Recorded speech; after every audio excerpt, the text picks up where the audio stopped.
Hello again, Andy with HandyAndyHome.com. We're at 770-912-2829, and I'm out today on another inspection repair. And this side, we're on the buyer side, and this is a great little house. It's been partially renovated and updated. Someone's tried to keep up with it. It's in the Grayson area, and we like these houses. They're brick. They're built in the 60s and 70s. And what's happened here is you can kind of see the slope of this lot.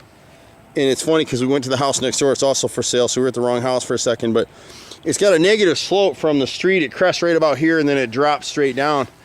And so the inspector wrote it up for negative slope and grade. Well, the reality of this house is that it was built like this. They popped the vents up a little bit higher. And this is one of those houses where somebody came back in and actually added a foundation drain. So there is a foundation drain here. But part of the problem with this particular house is that you've got 5-inch gutters here, which were an upgrade at the time instead of 6 inches. And so these gutters, and they're not pitched right. So we need to upsize the gutters to 6 inches. The 3x4 downspouts, like at this corner, can stay. The corner over here at the front of the carport, we'll turn it around and drain it towards the right side of the house. And I'll pick that up in a second. This downspout here, we're gonna do away with, because what's happening right now is this downspout's draining. It's splashing in this front corner of the yard, and it's going right into the foundation here. The foundation drain that somebody installed at some point is completely clogged around the rear of the house. And so what we'd like to do is we'd like to pick up this downspout right here, extend it down to the ground and into a drain pipe that'll run towards this fence line, and it'll run straight into the backyard. What's happening when you get over here, I'm at the left side of the house right now. When you get over into this corner right here, see how much negative slope you have through here? So it's perfect in terms of drainage. Any water that gets in here is going to drain out towards the backyard, across this guy's yard, and into the back. And most of it's going to be absorbed by these trees and bushes and grass and all that. And so what's happening right here, if you see right here, here's a drain pipe that somebody put in probably 10 or 15 years ago. And see how it's clogged down here at the bottom? So this is your foundation drain right here that somebody added this in, and it runs under the pipe, it runs around, and it picks up the front of the house, because they knew they were getting moisture in the basement or in the crawl space. And a lot of people in this part of town, before they had something like this, they want to use that crawl space for some storage, get stuff out of the way. You can see how much water is dumping in this area. See the water right here? You think there's a broken water line. It's all like quicksand in this corner. So it's been getting water for a long time. When you look at the gutters, here's the back gutter, and this is a 5-inch one too. See all the runoff across the face of the gutter and down across the fascia board? The fascia board is what the gutter sits against. These things are spiked.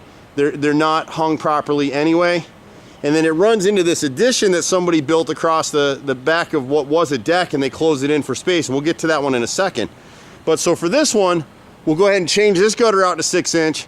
The downspout is fine. Again, we'll drop it down and we'll add a little ground leader out here and at least get it out in this area. Just drain it away from the house. We just have to be careful not to mix it up with this foundation drain. And we've got to get up to the other end of that. We're going to have to dig the front of that foundation drain and pump some water through that thing to make sure we're getting whatever debris and stuff has filtered in there over the last 15 years. Because right now, it's clogged and you see some dampness across the front of the house, but it's a combination of this foundation drain. The house wasn't built with a foundation drain. When these houses were built, no one really did that, but now it's a code issue. So someone came back in 15 years ago or so and added this in because they were getting water in here. They didn't realize that part of their water issue was the gutters up at the front, and where that one downspout, it's collecting water, it's dropping it right into that corner, which would be kind of directly to the front of the house where that chimney lines up. So that's part of the issue here. The issue that this addition presents is, no, it wasn't really ever built to code, and it was probably a contractor who lived here. In fact, there's an old house jack right there that's been sitting out there for years, so that's probably who did this thing. It looks good with the house, and we get in these, I call them peeing contests all the time. Is the inspector right? Should it be torn down? Should it be rebuilt? A lot of inspectors are very, very knowledgeable, and unfortunately, though, they write what we call CYA language. So they write a lot of things in there that just so nothing can come back on them. So almost every inspector I know would write this thing up and say it's not built right. But for me, it comes down to the actual usage. So we went inside, we looked at what it is. They ran 3-tab shingle up here. There's not a leak on it. The ceiling is, they put drywall inside on the ceiling and stippled it. There's not a leak anywhere in there to be seen right now, so I just leave it alone. It doesn't have enough of a pitch for a 3-tab shingle, so the inspector's correct. When it comes time, or if it ever starts to leak, then we would come back and rip this thing off and put flat rolled roofing up there and seal it. and it'll be fine. If it were me owning this house, and I own a lot of rentals, I wouldn't touch this thing. I'd leave it alone. The cement block that they ran underneath this deck, originally it was a deck and they closed it in with block. They added these doors so they have a place for the lawnmower. They dug it out a little bit so they could pull in there, put their lawnmower in there.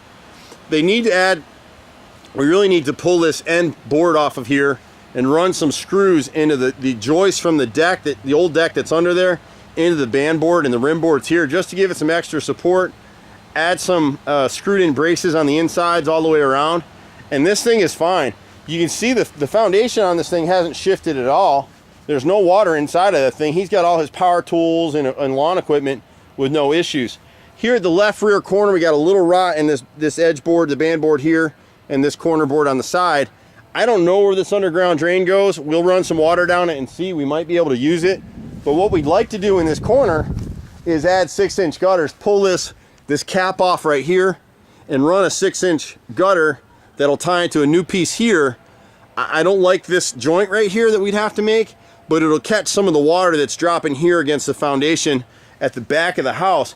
I think the real water that's getting in this corner is twofold. Right now, these gutters are clogged and the water's coming over the top of it. It's kind of the wrong lighting to see it, and someone painted these gutters at kind of a blue-gray, so you can't see what I can see with my naked eye on the camera, but there's a lot of overflow on the top of these gutters, and when the water runs here, it's got a negative slope with these little yard pavers they put out here, so it's headed towards the crawl space in this corner. We'll obviate that, fix that by picking up a 6-inch gutter here. Again, extend this downspout to the ground and run black pipe into the yard, where the yard will take it away and you won't have a problem anymore. You know, the thing about water, and we get into this all the time, there's a lot of water intrusion companies out here. I won't give you the names of them, but those guys are high ticket, high dollar, and there's a need for that product in certain areas. We can't fix the outside, so you've got an underground aquifer, you've got, you know, changes in topography or commercial development around, a lot of runoff. In this particular house, the runoff really isn't the issue. The issue is the gutters and how they're laid out and the sizing, and then getting the water away from the house. So many of those water intrusion companies deal with putting a Band-Aid on the symptom instead of getting to the cause. I'm like a minority of contractors in Atlanta who it's cheaper to do it our way and start outside the house envelope, deal with managing your water before it manages you. So that's the real issue here. There's very light mold in the crawl space. We'll treat all that with microban and kill it down. You could add some insulation up under there if you wanted to. A lot of the extra moisture is the AC inside this house is dropping into that crawl space around also, and that cool air is holding moisture, and it drops down and that moisture has nowhere to go. There's a vapor barrier down there. And then on the front of the house here, as we wrap around, we would pick up on this downspout right here, we would turn the corner. See, right now it's dropping it on the driveway. When it drops it on the driveway, the water's running that way too. So it all kind of goes right against this front porch, which then leans against the foundation. So right now, and you can see some of the runoff here. See this coloration across the front of the gutter? So right now, a good chunk of the water is coming over the top of that gutter. When it drops here, it's not going towards the carport. It's actually running along this line, and this is a slab, so it can't get to this. Where it drops down is the lowest point in this area is over here, where they added that foundation drain. And you can see where this crawl space vent is so close to their landscaping. This needs to be dug out a little bit, just get it down a couple inches below. And the problem right now is you've got all this runoff that comes through here. So the water's being managed off the roof to this point. It downspouts to here, and then it runs right back against the house. So once we fix that with 6-inch gutters, that's the end of a moisture problem in the crawl space area, and you can get back to business. And it's actually, if you look, somebody came back in here and redid this little concrete patio at the front, and part of that, I think, is again this water runoff got up underneath here and eroded underneath this slab, so they came back and redid it at some point. That looks like fairly new work. That would be my root cause for the problem. The rest of the stuff on the house is normal inspection stuff. I've been through, if you go through the doorway here into that back room, I just don't want to video that gentleman's space. He's a tenant here right now.